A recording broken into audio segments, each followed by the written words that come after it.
9h20, de volta com o CBN Campinas e com a atualização do painel de monitoramento da dengue de Campinas, atingindo a marca de 100 mil casos, mais precisamente 100.509 casos de dengue no município, além de 30 mortes que já haviam sido registradas na cidade.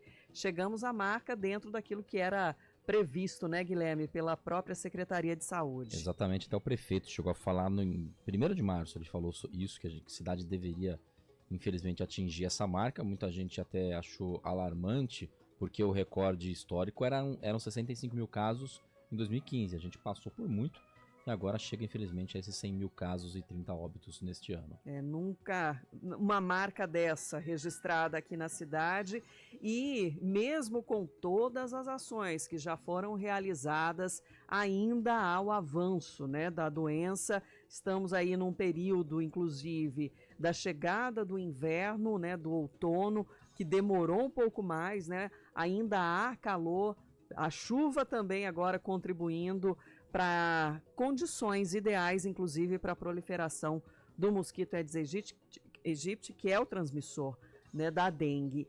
E até para a gente entender esse panorama todo, né, a gente volta a conversar com a diretora do Departamento de Vigilância em Saúde, Andréa von Zuben, que sempre nos atende aí para nos esclarecer as dúvidas que ainda persistem. Seja bem-vinda, viu, Andréa? Obrigada, bom dia, Sandra, bom dia, Guilherme, bom dia aos ouvintes da CBN.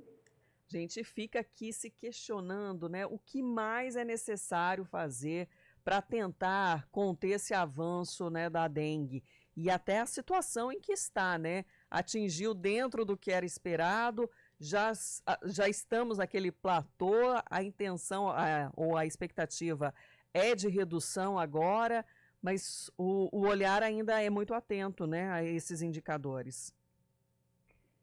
Sandra, eu acho que uma coisa bastante importante, uma mudança, é que a gente passa a tratar a dengue também como uma doença que as alterações climáticas estão fazendo com que haja uma influência muito grande no número de casos. Vários estudos mostram que o Aedes aegypti é um mosquito extremamente bem adaptado ao calor. Antigamente falava calor e chuva.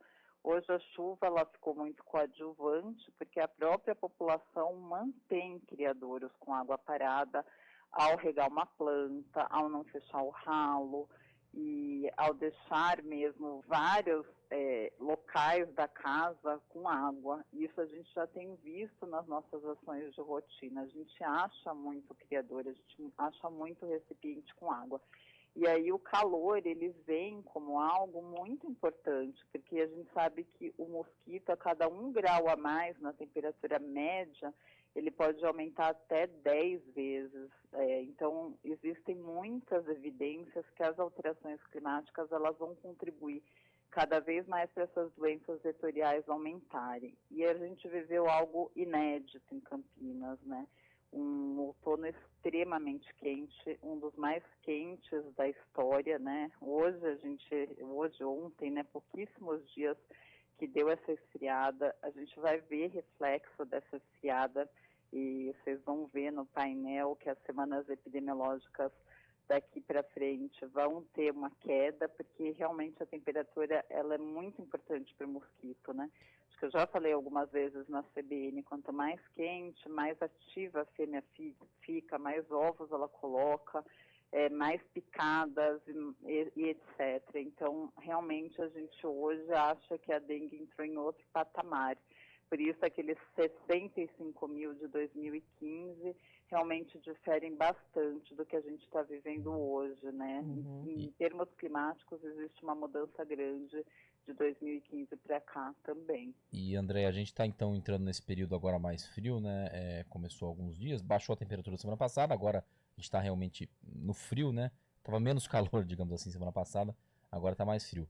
Vocês projetam, já estão vendo uma redução no número de casos? Porque a impressão que dá para a gente, que acompanha dia a dia, é que tem pelo menos 1.000 casos por dia. Toda atualização ali por volta de 1.000 casos. A gente já está tendo alguma redução, ainda vai levar mais alguns dias? E vocês se arriscam a fazer uma nova estimativa de quantos casos a cidade pode chegar no ano? Bom, por mais que vá diminuindo o número de casos semana a semana, o número absoluto ele só sobe, né? Não tem como diminuir mais. Quanto vai chegar, a gente não sabe. Dependendo se a gente tiver uma queda de temperatura realmente importante, hoje, vamos lá, deixa eu começar a organizar a resposta. Nós estamos num platô. Faz, desde final de abril, mais ou menos, a gente vem mantendo estável no que você falou, né? 1.000 casos por dia, cerca de 7.000 e pouco, um pouquinho mais por semana. Provavelmente agora, por semana ou por dia, começará a diminuir. Mas vamos lá, ainda não estamos vendo o reflexo, porque entre a picada do mosquito e a manifestação de sintomas, a média são 6 dias. Então, a gente vai ver reflexo disso provavelmente na próxima semana ou ainda na outra. Porque o período de incubação médio são 6 dias, mas pode ser um pouco mais. Começa a diminuir porque tem menos mosquito, menos gente sendo picada e, consequentemente, menos gente doente. Se voltar a ter esses veranicos, né, que a gente chama, provavelmente isso acaba, porque o mosquito volta a se adaptar. O que a gente tem que entender? Não tem outro jeito, mas é uma coisa que a gente vê pouca mudança de comportamento da população. Eu acredito que informação todo mundo tem. Se a gente mantiver a água parada, mesmo com pouco mosquito, a fêmea bota ovo, o ovo vira o mosquito adulto novamente, o ciclo persiste, né? Pensando que tem muita gente doente, e aí a circulação do vírus está no sangue das pessoas, o mosquito que pica, quantos mosquitos picarem essa pessoa vão ficar infectados pelo vírus e assim o ciclo vai se manter. Então a gente volta a insistir, não adianta, o clima sozinho não vai resolver. Então, por exemplo, a pessoa pensa, agora acabou, vou baixar minha guarda, porque agora está frio, as mosquitinhas vão ficar quietinhas. Não, é um ciclo que ela tá lutando pela sobrevivência da espécie dela. Então, ela precisa se alimentar com o sangue humano, maturar os ovos e colocar os ovos. Se a gente tira criadouro, não tem a doença. Mas não é uma realidade que a gente está vendo, né? Nos mutirões, a gente faz trabalho todo dia, mas no sábado, especialmente, que abre mais casas, a gente acha muito, muito criadouro, né? Então, esse apelo a gente mantém, mas muito provavelmente as pessoas elas têm a informação, mas têm muita dificuldade de mudar o comportamento. E não adianta, né? A gente quer a solução do problema, mas a gente não quer o trabalho para solucionar. E a prefeitura sozinha não consegue. Se você for ver, a gente, em termos de quantidade de ação e intensificação, ela foi muito grande, mas não é suficiente para conter os casos se não tiver todo mundo olhando todo dia, já que o ciclo dessa mosquita ele é muito curto. E aí, eu ainda olhando, né, o painel, né, a gente vê, por exemplo, a indicação por unidade de saúde, né, de atendimento. Eu lembro que o Jardim Eulina estava no top ali em fevereiro, né? Agora está o Santos Dumont. Existe realmente essa mudança de comportamento da onde foi dada mais atenção, onde os mutirões aconteceram? Vocês percebem isso? Olha, eu acho que aí é uma conjunção de fatores, né? Quando muita gente adoece, a tendência é realmente diminuir o número de pessoas que vão adoecer, porque acaba suscetível. Isso é uma coisa importante também, né? Circula tanto vírus entre aquela população que a população fica protegida, pelo menos naquele ciclo. Fora isso, sim, né? Tem uma intensificação muito grande das ações, a gente falando muito, voltando muito nas casas, a população ficando um pouco mais atenta. Mas existe também essa imunidade temporária que a pessoa adquire. Embora estejam 3 sorotipos circulando, o que a gente sabe é que quando a gente adoece por um sorotipo, qualquer um deles, o 1, o 2 e o 3, a gente fica mais ou menos 3 meses protegidos de adoecer por outro sorotipo, por uma imunidade cruzada. Então, são uma série de fatores. A dengue, eu trabalho com dengue há quase 20 anos, ela é uma doença multifatorial, ela é muito difícil você entender o comportamento dela. Tem outras doenças que é muito fácil, você entende rapidamente, você consegue controlar. Essa não, ela tem 3 sorotipos, ela tem a temperatura, 3 não, ela tem 4, que aqui está circulando 3, né? Ela tem a temperatura, as questões climáticas como algo muito importante, a questão dos criadouros, então são muitas coisas ao mesmo tempo. André, eu também queria tirar uma dúvida em relação à Brigada da Dengue. O que seria isso? Olha, isso foi uma ideia que a gente teve no comitê intersetorial, que se reúne semanalmente, né? São todas várias secretarias de governo e algumas autarquias, que não teria nenhum cabimento a gente ter criador em qualquer órgão público. Então, qual foi a ideia? Vamos treinar profissionais para não depender do agente da dengue, porque muitas vezes, embora os criadores possam parecer óbvios, algumas pessoas não enxergam. E aí, o que a gente bolou? A gente bolou um treinamento para todos os servidores públicos online. A gente já tem um número grande aí de servidores capacitados, algo em torno de 500 a 1.000, eu não sei direito, mas a gente bolou essa capacitação, então nós da Secretaria de Saúde capacitamos, e a ideia é capacitar todos os servidores da saúde, e junto com isso, após ser capacitado, um servidor de cada serviço, que já vai ter esse olhar diferenciado, ele vai cuidar do seu espaço. Não, daí a ideia é que ele olhe para o seu espaço público e, claro, ele seja um multiplicador na comunidade dele, na casa dele, em todos os lugares que ele frequenta. Mas ele seria um guardião do espaço público, porque não teria cabimento que a gente tivesse criadouros dentro dos espaços públicos. Por isso, essa ideia.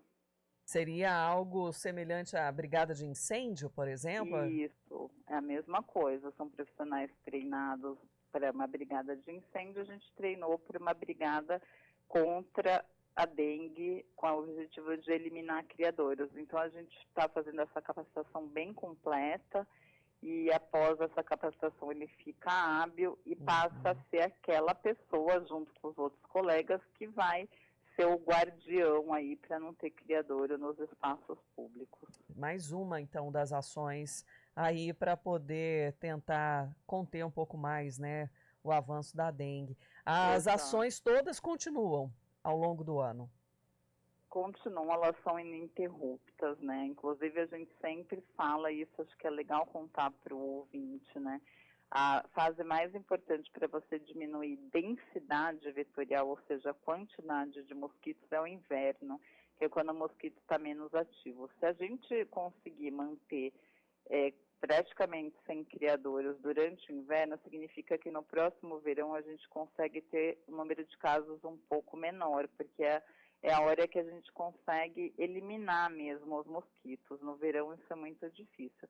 Então a gente faz aquele apelo novamente. Não acha que porque esfriou que a gente está salvo da dengue. Não, isso não é uma realidade. Quando esfria é a hora importante para a gente não manter criadouros, para a gente ver se consegue passar o inverno com um número de casos muito pequeno e não chegar no verão novamente com muitos casos. Lembrando que o mosquito, o vírus, ou ele está na pessoa ou ele está no mosquito.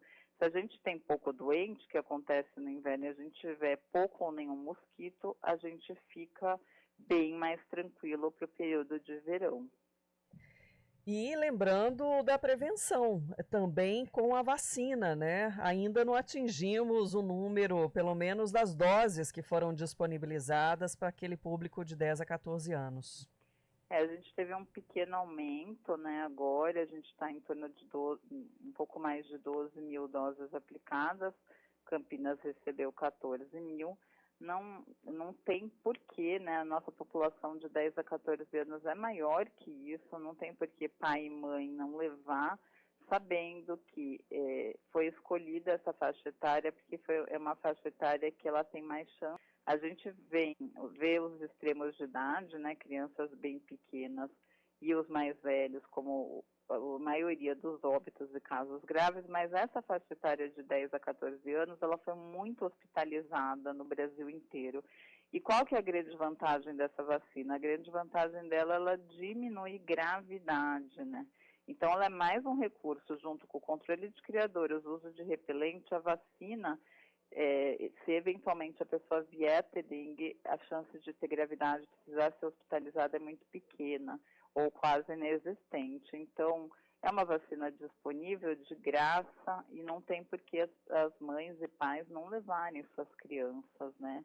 É mais um recurso e um recurso muito importante.